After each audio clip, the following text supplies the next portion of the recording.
নমস্কার। আবার ফিরে এলাম আপনাদের সঙ্গে আবার একটা খুব গুরুত্বপূর্ণ বিষয় নিয়ে আলোচনা করতে।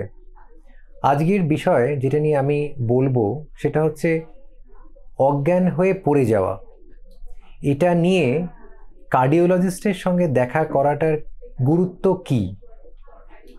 ধরুন আপনার ফ্যামিলির মধ্যে বয়োজ্যেষ্ঠ বা বয়োজ্যেষ্ঠা এনারা হঠাৎ করে হয়তো একদিন মাথা ঘুরে অজ্ঞান হয়ে পড়ে গেছেন, কিংবা একটা মাথা ঘোরার মতো প্রবলেম শুরু হয়েছে।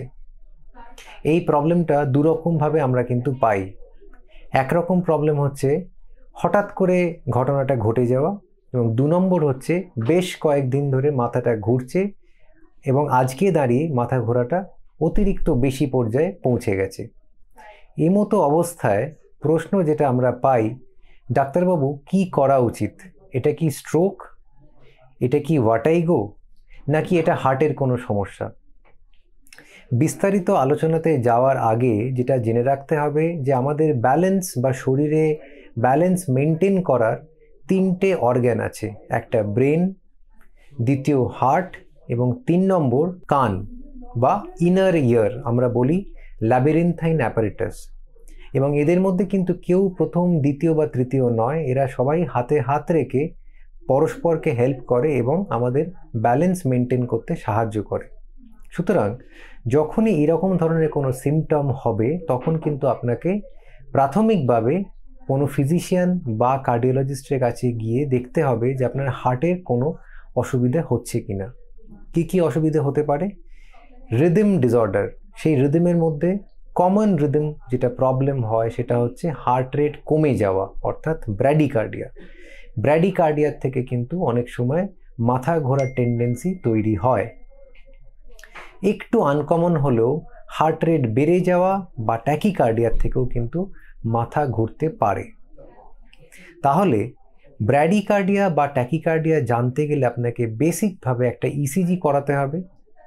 হার্টের কোনো রোগ আছে কিনা জানতে গেলে একটা ইকোকার্ডিওগ্রাফিও করতে হবে। এই দুটো করতে পারলে আপনি একটা খুব বেসিক ডায়াগনোসিসে পৌঁছতে পারবেন, এবং তারপরে আপনার কার্ডিওলজিস্ট দেখে বলবেন যে হল্টার বলে একটি টেস্ট আছে, তার প্রয়োজনীয়তা আছে কিনা। সবটাই ডিপেন্ড করছে হিস্ট্রির ওপরে, অর্থাৎ আপনার কিভাবে ঘটেছিল ঘটনাটা, সেই ঘটনাটা পুঙ্খানুপুঙ্খভাবে যদি আপনি বর্ণনা করতে পারেন তবেই কিন্তু অ্যাকিউরেট ডায়াগনোসিস হওয়া সম্ভব। এবং আমি কিন্তু আমার প্র্যাকটিসে একজন পেশেন্টকে পেয়েছিলাম যার বাড়িতে সিসিটিভি ক্যামেরায় পুরো ঘটনাটাই ধরা পড়েছিল। সেক্ষেত্রে উনি আমাকে ভিডিওটা প্রোভাইড করাতে ডায়াগনোসিস করাটা কিন্তু খুব ইজি ছিল। এটা বলার উদ্দেশ্য হচ্ছে যে পেশেন্ট যদি একা থাকেন সেক্ষেত্রে ডায়াগনোসিস করা ডিফিকাল্ট, কিন্তু পেশেন্টের আশেপাশে যদি কেউ ঘটনাটা দেখে থাকেন বা বর্ণনা করতে পারেন সেক্ষেত্রে আমাদের কিন্তু অনেকটা ইজি হয়। তাহলে বেসিক ইনভেস্টিগেশনের পরে যেটা করতে হবে সেটা হচ্ছে এইচইউটিটি। যদি আমাদের প্রয়োজন মনে হয় তাহলে এইচইউটিটি বলে একটা টেস্ট হয়। সেটা কখন করা হয়?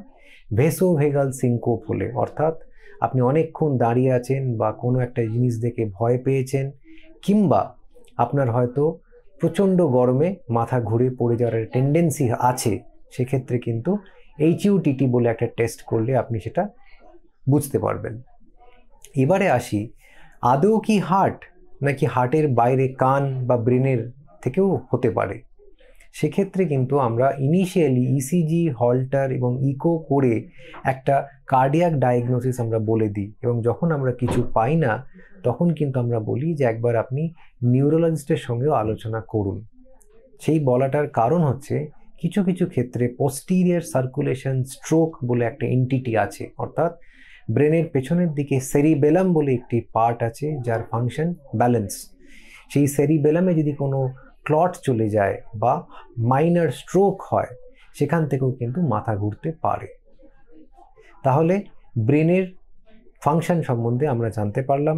এবং ৩ নম্বর যেটা আমরা কমনলি পাই, ডাক্তারবাবু আমার ভার্টিগো আছে, সেই ভার্টিগোর ব্যাপারে যদি আপনাকে খুব বিশদভাবে জানতে হয় তাহলে ভার্টিগো স্পেশালিস্টও কিন্তু এখন অ্যাভেলেবেল আছেন। ভার্টিগো স্পেশালিস্টের সঙ্গেও কিন্তু যোগাযোগ করা যেতে পারে। এই ৩টে জিনিস জানবার দরকার হচ্ছে, প্রত্যেকটার ম্যানেজমেন্ট কিন্তু আলাদা। এছাড়া আর কি হতে পারে কারণ?